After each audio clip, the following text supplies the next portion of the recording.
مریم چشماتو وا کن، سری بالا کن، در اومد خورشید شد هوا سفید، وقت اون رسید که بریم به صحرا. وای نازنین مریم، وای نازنین مریم. جان مریم چشماتو وا کن، منو صدا کن، بشیم ربونه بریم از خونه، شونه به شونه به یاد اون روزها. وای نازنین مریم، وای نازنین مریم.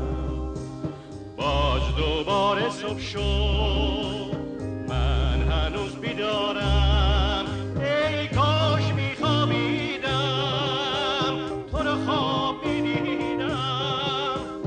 خوشه غم توی دلم زده جوونه، دونه بدونه، دل نمیدونه چه کنه با این غم.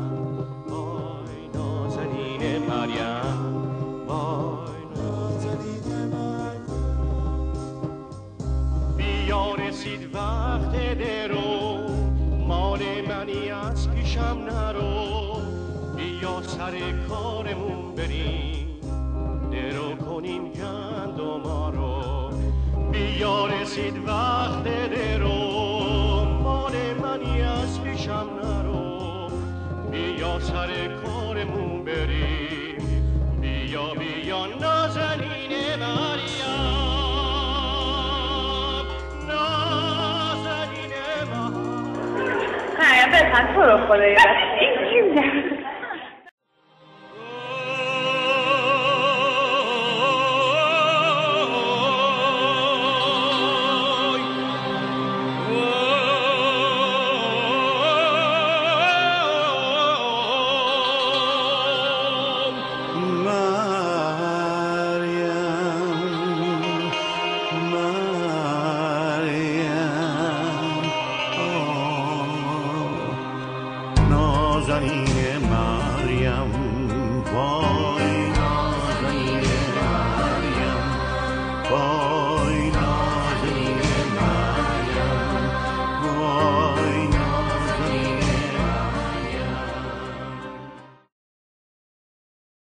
کاش میشد صدای پاهات بپیچه تو گوش دالون، طرف دالون بگرده سر آفتاب گردونامون.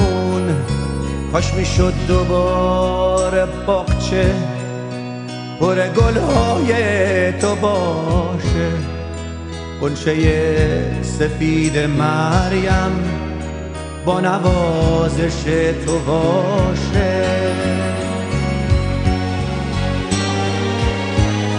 کاش میشد اما نمیشه بیای دوباره، نمیشه دستات تو گلدون گلای مریم بذاره. کاش میشد اما نمیشه، این مرام روزگاره، رفتنت همیشگی بود، دیگه برگشتن نداره.